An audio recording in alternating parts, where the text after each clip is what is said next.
Welcome to the world of biology, where we delve into the fascinating realm of classifying living organisms. Classification is the process of grouping similar species based on their characteristics, origins, and evolutionary relationships. This helps us understand the incredible diversity of life on our planet and provides a framework for further study and discussion. The classification of the living world, also known as biological classification or taxonomy, is a systematic method of organizing and naming species of living organisms based on their evolutionary relationships.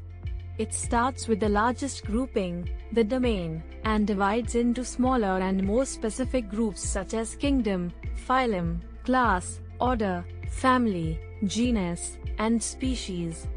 The most widely accepted classification system currently is the Linnaean system, which was developed by Swedish naturalist Carl Linnaeus in the 18th century and has since been modified and updated to reflect new scientific knowledge and discoveries. Classification in biology helps in identifying, naming, and grouping species of organisms based on their physical and biological similarities and evolutionary relationships. The Linnaean system, which is the most widely used classification system, assigns a unique two-part scientific name to each species, known as the binomial nomenclature.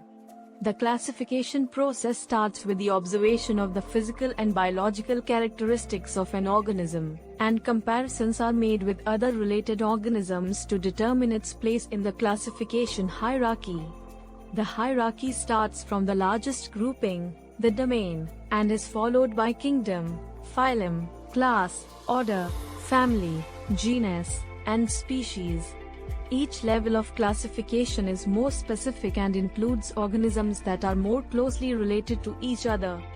Classification also provides a framework for the study of the diversity of life on Earth and helps in understanding the evolutionary relationships between different species. It also plays a crucial role in fields such as ecology, agriculture, and medicine by providing a basis for identifying and managing the conservation of biodiversity and controlling pests and diseases. Overall, the classification of living organisms is an ongoing process as new scientific information and discoveries lead to the revision and update of existing systems. There are several types of classification systems used in biology to categorize and organize living organisms. Artificial system. Artificial systems of classification are human-made and do not reflect evolutionary relationships between species. They are based on observable morphological, behavioral, or ecological characteristics of organisms and are used to group species based on these similarities. Artificial systems are often used in fields such as agriculture and horticulture to categorize crops and other domesticated plants and animals.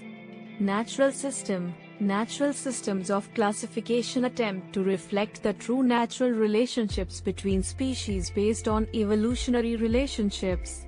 This type of classification uses the results of phylogenetic studies and other evolutionary analyses to determine the relationships between species. Natural systems are commonly used in evolutionary biology and systematics to understand the diversity of life on Earth. Linnaean system. The Linnaean system of classification is also known as the two-kingdom classification system, developed by Swedish naturalist Carl Linnaeus, is the most widely used system of classification in biology. It uses a hierarchical system of taxonomic categories including kingdom, phylum, class, order, family, genus, and species. The system assigns a unique two-part scientific name, binomial nomenclature, to each species, which consists of the genus name and species name. This system is useful for identifying and organizing species and is used in fields such as ecology, agriculture, and medicine. The Five-Kingdom Classification System. Five-Kingdom Classification System was developed by Robert Whittaker in the late 1950s and is based on the morphological, physiological, and biochemical characteristics of organisms. The five kingdoms are Monera, The kingdom Monera includes single-celled organisms that do not have a defined nucleus and include bacteria and blue-green algae. Bacteria are the most primitive and abundant organisms on Earth and play an important role in many ecosystems. Bacteria can be found in almost every environment, from the depths of the oceans to the top of the atmosphere.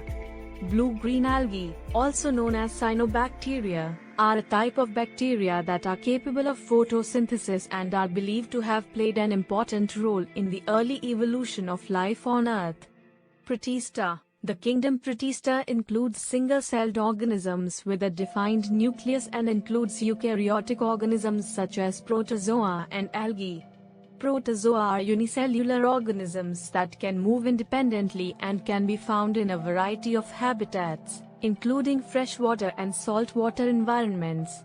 Algae are a diverse group of single-celled or multicellular photosynthetic organisms that can be found in both freshwater and marine environments.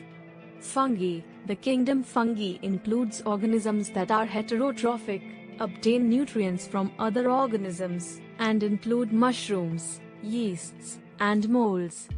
Fungi are essential components of many ecosystems, as they play a key role in the cycling of nutrients and decomposition of dead organic matter.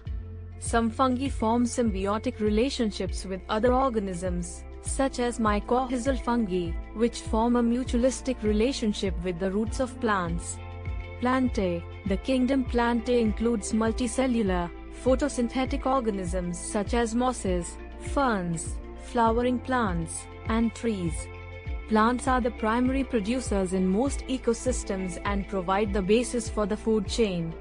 They play a crucial role in the biosphere, producing the oxygen in the atmosphere and serving as the habitat for many other species.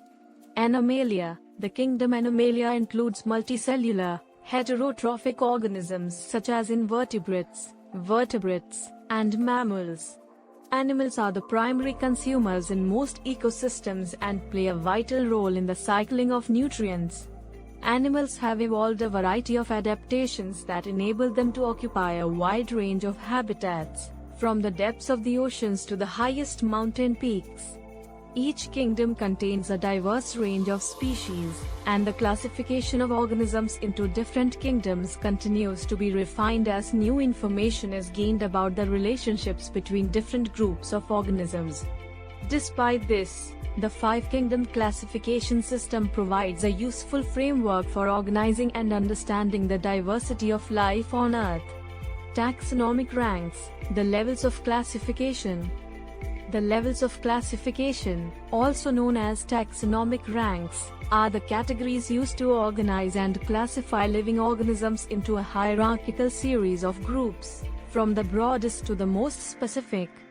The 7 main levels of classification, in order from broadest to most specific, are: Kingdom, the broadest level of classification. It groups similar organisms into larger categories based on fundamental differences in their basic biology.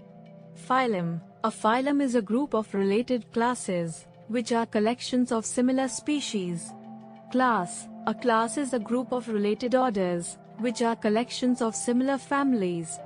Order. An order is a group of related families, which are collections of similar genera. Family. A family is a group of related genera, which are collections of similar species. Genus. A genus is a collection of similar species. Species. The most specific level of classification, it refers to a group of organisms that are capable of interbreeding and producing fertile offspring. The process of classifying an organism involves assigning it to each of these levels, starting with the broadest, kingdom, and working down to the most specific, species. The resulting classification provides a framework for understanding the relationships between different groups of organisms and can be used to study their evolution and biodiversity. This understanding is important for conservation efforts, biotechnology, and many other fields of study. Thanks for watching. Please like, comment, share and subscribe our channel for more amazing contents.